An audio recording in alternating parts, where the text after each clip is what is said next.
విజయవాడ ఇంద్రకీలాద్రిపై శ్రీ కనకదుర్గమ్మ అమ్మవారిని ఎంపీ కేశినేని శివనాథ్ కుటుంబ సమేతంగా దర్శించుకున్నారు.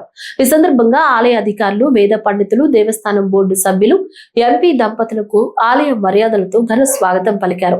అమ్మవారి దర్శనం అనంతరం ఎంపీ కేశినేని శివనాథ్ మాట్లాడుతూ రాష్ట్రం సుభిక్షంగా ప్రజలు సుఖశాంతులతో ఉండాలని అమ్మవారిని ప్రార్థించినట్లు తెలిపారు.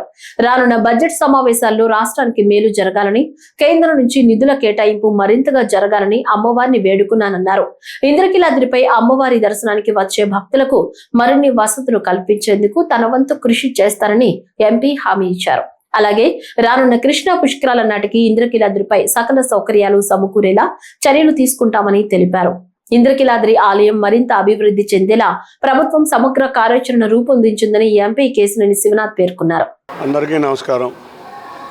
ఇవాళ ఉదయం అమ్మవారిని దర్శించుకుని రాష్ట్రం సుభిక్షంగా ఉండాలి, రేపు రాబోయే బడ్జెట్ సమావేశాల్లో రాష్ట్రానికి చక్కగా న్యాయం జరగాలి, అన్నిటికన్నా ముఖ్యంగా అమ్మవారి ఆశీస్సులతో అమ్మవారికి దర్శనానికి వచ్చే భక్తులకి సకల సౌకర్యాలు కలిగే విధంగా రేపు రాబోయే పుష్కర సమయానికి అమ్మవారి భక్తులకు అందరికీ కూడా తిరుమలలో లాగా వైకుంఠ కాంప్లెక్స్ అట్లా ఏ విధంగా ఉందో అదేవిధంగా అమ్మవారికి కాంప్లెక్స్, క్యూ కాంప్లెక్సే కాదు, భక్తులు కూర్చునే విధంగా వసతులు ఉండాలి అని ఇటువంటివన్నీ కోరుకుని అమ్మవారిని ప్రార్థించడం జరిగింది. తప్పక అమ్మవారి ఆశీస్సులతో అమ్మవారి గుడికి వీటన్నింటినీ సాధించడమే కాకుండా రాష్ట్రం సుభిక్షంగా ఉండేటట్లు పార్లమెంట్లో చక్కటి బడ్జెట్ రూపొందిస్తా, దాంట్లో రాష్ట్రానికి మరిన్ని నిధులు వచ్చే విధంగా ఉండాలని కోరుకుంటూ జరిగింది.